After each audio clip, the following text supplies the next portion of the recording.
Okay, this is an example of a one variable or single variable data table in Excel. You can see here it's calculating return on investment. We've got an interest rate of 1% here. That cell's formatted to be a percentage. The actual number in there is 0.01. The length of investment is 10 years, and I'm investing $10,000.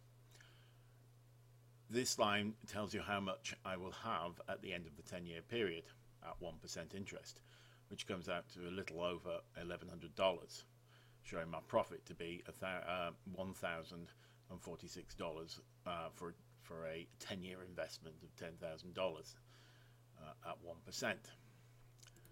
The actual way it's calculated here is the function, the future value function, and you can see it consists of the rate, which is 1%, a number of payments, which is E7. So you're going to look at E7. It's the length is 10 years. We're not making any other payments, and the value of the investment is a negative value of $10,000 because we're investing it, so it's going out of our account. Okay, and you can see that's how it's working out the return value there of $1,000 we end up with. The profit is calculated simply by deducting 10,000, which was the initial investment, from what you get at the end.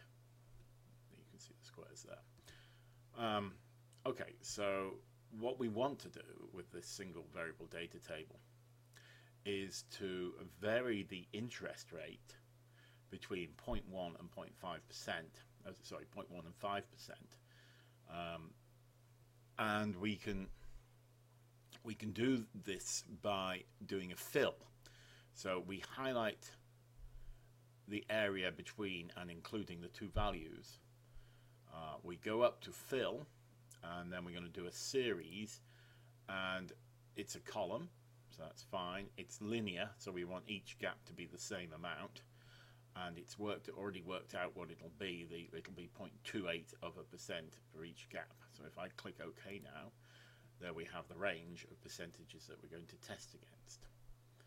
Now we have to work out the single variable data table stuff, and we do that by highlighting the top numbers all the way down for that area.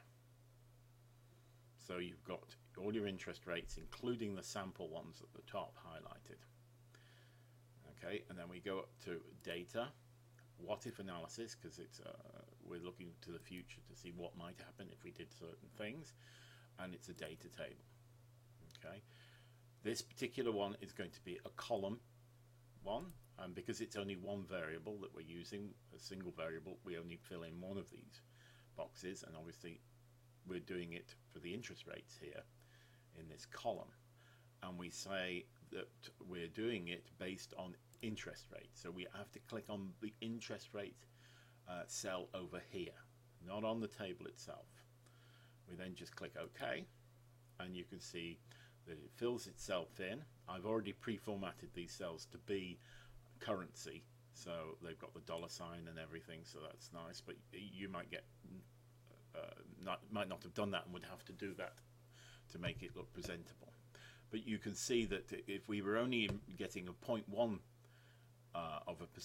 return, we'd only end up with $100 after 10 years. Whereas if it was at 5%, we'd actually make a profit of $6,288. That's the single variable data table.